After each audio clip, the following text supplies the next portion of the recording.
Nyinyi watu wa Tanzania, mnatamka neno maridhiano, mnafikiri neno dogo sana hilo. Hilo neno kubwa. Mnatamka tu neno maridhiano, lakini mioyo yenu imejaa maumivu. Midomo yenu inatamka neno maridhiano, lakini mioyo yenu imejaa maumivu. Tutawakata vichwa. Dini ya haki. Dini ya haki. Tutawakata vichwa siku ya maandamano. Hii ndio dini ya Mwenyezi Mungu. Hii ndio dini ya Mwenyezi Mungu. Tutawakata vichwa, kata vichwa. Dini ya haki, dini ya haki. Bana, jana kulikuwa na stories ambazo ziligonga vichwa vya habari nchini Tanzania, na mojawapo ya stories hizi ni Mwalimu Clemence Mwandambo ambaye alikamatwa na jeshi la polisi maeneo ya Mbeya wakidai ya kuwa ana kesi ya jinai.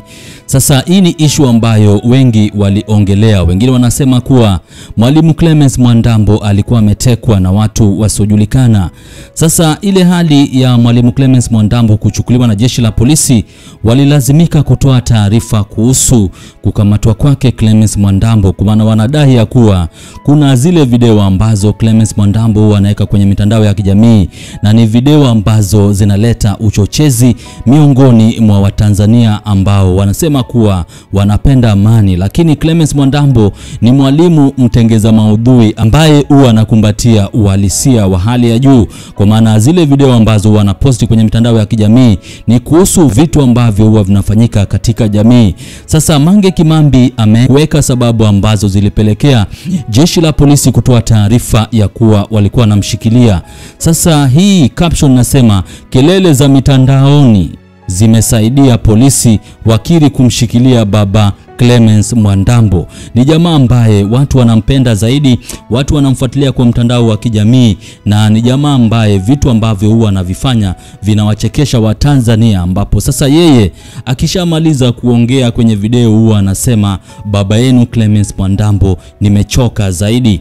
Sasa hii ni issue ambayo wengi wamefuatilia kwa karibu zaidi wapate kujua inakuaje, kwa maana kuna taarifa ambayo imetolewa na jeshi la polisi wakisema ya kuwa wanamzuilia Clemence Mwandambo na ni kosa la jinai, kwa maana ni video ambazo jeshi la polisi ama asasi za kiusalama zinasema ya kuwa ni video ambazo zinaleta uchochezi kwenye mitandao ya kijamii miongoni mwa Watanzania. Sasa Mange Kimambi baada ya kupandisha picha ya Clemence Mwandambo kwenye mitandao ya kijamii ameweka wazi sababu ambazo ziliwapelekea maafisa wa jeshi la polisi kutoa taarifa kuhusu aliko Clemence Mwandambo. Sasa ameandika hivi na nitasoma: baada ya kelele za wananchi, polisi wadai kuwa wamemkamata. Hapana aise, hii haikubaliki. Hatuwezi kuendelea kuishi kwa hofu hivi kwenye nchi yetu. So mtu akidai haki anakamatwa kwa mitutu ya bunduki na watu wasiojulikana, then wananchi wakipiga kelele ndio polisi wanadai wamemkamata mtu huyo. Hatuwezi kuishi kwenye nchi ya uonevu kwa wananchi kiasi hiki. Hapo mjue huyu atafanywa kama wale wachokonozi, ndio harudi tena mtandaoni huyu kwa jinsi atashukulikiwa huko. Watanzania lazima tupambane, tuondoe hii dhulma kwenye nchi yetu. Sasa kulingana na jinsi Mange Kimambi anavyoongea kwenye video hii ama kwenye picha hizi, hii caption anasema kuwa Clemence Mwandambo alichukuliwa na watu ambao walikuwa na bunduki na vile vile walikuwa wamevalia mavazi ya raia. Sasa nadhani hali hii ndio ilipelekea wananchi kuamini ya kuwa wale ambao wamechukulia Clemence Mwandambo wamemkamata ndio na wamemteka, kwa maana hawa ni watu ambao hawakujitambulisha, lakini walifika tu katika sehemu husika na kumchukua, wakidai ya kuwa walimpata akiendelea kutengeza hizo video za uchochezi, video ambazo wanasema kuwa anaposti kwenye mitandao ya Facebook na vile vile Instagram. Na jamaa huyu amepata ufuasi mkubwa zaidi kwenye mitandao ya kijamii kutokana na vitu ambavyo huwa anavisema. Sasa hii posti ya Mange Kimambi ilitembea kwa kasi zaidi kwenye mitandao ya kijamii, Mange Kimambi akisema kuwa kelele za mitandaoni zimesaidia polisi wakiri kumshikilia baba Clemence Mwandambo. Huyu ni mwalimu pia. Sasa baada ya kuandika caption hii. Kuna wengi ambao wamecomment kwa hii post ya Mange Kimambi. Sasa kuna huyu ambaye anajulikana kama actor na anasema yani kama wachokonozi hawapo kwa social hadi wakati huu, hakuna atakayerudi tena baada ya kukamatwa kwenye media, labda ahame nchi, akiongelea huko nchi Kimara. Alafu Tusa Masesa anasema kama si kilele ilikuwa nitolee hiyo wauaji wa Pilipili bado wanadunda. Alafu Sajo Memes anasema ashachoka baba yenu. Alafu huyu anajulikana kama kwa tamaa, naweka emoji kadhaa za mtu ambaye ameangua kilio. Alafu Tanganyika_kwanza wanasema halafu kuna mjinga anasema atachinja raia, yupo mtaani na hajafanywa lolote. Hii sio fair na haikubaliki. Mwingine anajulikana kama Dennis_571 anasema hivi bado kuna mtu atakayebakia nyumbani D9. Official_Nick_Apple anasema da. Alafu MS Giana anasema yule mdogo ama yule dogo wa Mzumbe jamani. Alafu akaweka emoji mtu ambaye ameangua kilio. Happiness Mkuki anasema hivi wachokonozi wapo wapi? Amejaribu kuhoja, anajiuliza wachokonozi walienda wapi? Sasa kuna wale ambao wamemjibu. Kuna huyu ambaye anajulikana kama Big Stana 255 anasema Happiness Mkuki, UVCCM na waliokuwa wanachama wa Chadema ndio wanachoma wenzao, haiwezekani polisi wanapiga kwenye. Alafu akaweka mtu ambaye amerusha mshale. Madam_Lazy tunasema hajielewi Big Stana yani. Alafu DJ Benix Jackson anasema huyu mzee watampa kesi maana alikuwa anapiga spana za moto. ACQ_ anasema Wakristo wenzangu tuseme alhamdulillah. Alafu The Books anasema baba yetu Clemens Mwandambo. Avram.Sinaxi anasema muda ipo kwa raia tu wala sio serikali. Disemba 9 fanya hiwe ya mfano zaidi ya Sri Lanka, tujae road tuone kama watatoboa. Alafu Ito Gromimilo 702 anasema freedom is coming soon. Huyu anajulikana kama bado kelele za Disemba 9 zitatoa ndugu zetu. Itzvani amesema hivyo.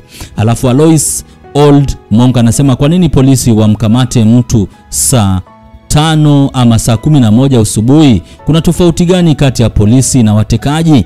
Alafu Story_Zakita anasema nachoka na yanayoendelea. Alafu Gabriel Gab 9157 anasema polisi ndio watekaji wenyewe. Sasa hivi ni muhimu kununua bunduki hata ya risasi 3, ni bora ufe naye hata moja. Alafu Kome 6 Frank anasema our biggest weapon as Gen Z is social media. Tukitumia social media zetu vema tutashinda hawa madikteta. Kwa hiyo ni baadhi ya comments ambazo zinadondoshwa kwenye timeline ya mwanadada mpambanaji mwite Mange Kimambi baada ya kufichua sababu ambazo zilipelekea jeshi la polisi jamaa ambaye anajulikana kama Clemens Mwandambo. Huyu ni mwalimu ambaye alikamatwa maeneo ya Mbeya na jeshi la polisi, na vile vile jeshi la polisi lilikuwa linadai ya kuwa alikuwa anatengeza maudhui ya kuleta hofu na vile vile vurugu nchini Tanzania, na ndio kwa maana wamemshikilia. Sasa tunajaribu kufuatilia kwa karibu ndio angalau tupate kujua inakuaje, kwa maana wanasema ni kosa la jinai kwa Clemens Mwandambo kuchapisha video na vile vile kupandisha kwenye mitandao ya kijamii. Kwa hiyo tunajaribu kufuatilia kwa karibu zaidi na angalau tupate kujua hali itachukuliwa dhidi ya Clemens Mwandambo, na kama jeshi la polisi nchini Tanzania litamfikisha mahakamani Clemens Mwandambo ni angalau pate kujibu mashtaka ya jinai nchini humo. Kwa hiyo usisahau kusubscribe, kulike na vile vile kushare. Wale wako magetoni, videoni na mitaani, usisahau kuwajuza wana kuhusiana na channel hii ambayo inakuwa kwa kasi zaidi. Ite Swahili TV. Tutawakata vichwa. Dini ya haki. Dini ya haki. Tutawakata vichwa siku ya maandamano. Hii ndio dini ya Mwenyezi Mungu. Hii ndio dini ya Mwenyezi Mungu. Tutawakata vichwa, kata vichwa. Dini ya haki, dini ya haki. Hii dini ya haki. Tutawakata vichwa. Tutawakata vichwa. Tutoke wote wa imani hii, tukawakate vichwa siku ya andamano. Hii ndio dini ya haki. Dini ya haki.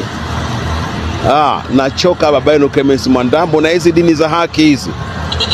Nachoka, nimemaliza. Too much. Lakini ni lazima hii serikali Samia aachie nchi kabla ya tarehe 9 Disemba, ndugu zangu. Lazima tarehe 9 Disemba Samia change. Kwa sababu it's gonna be bad.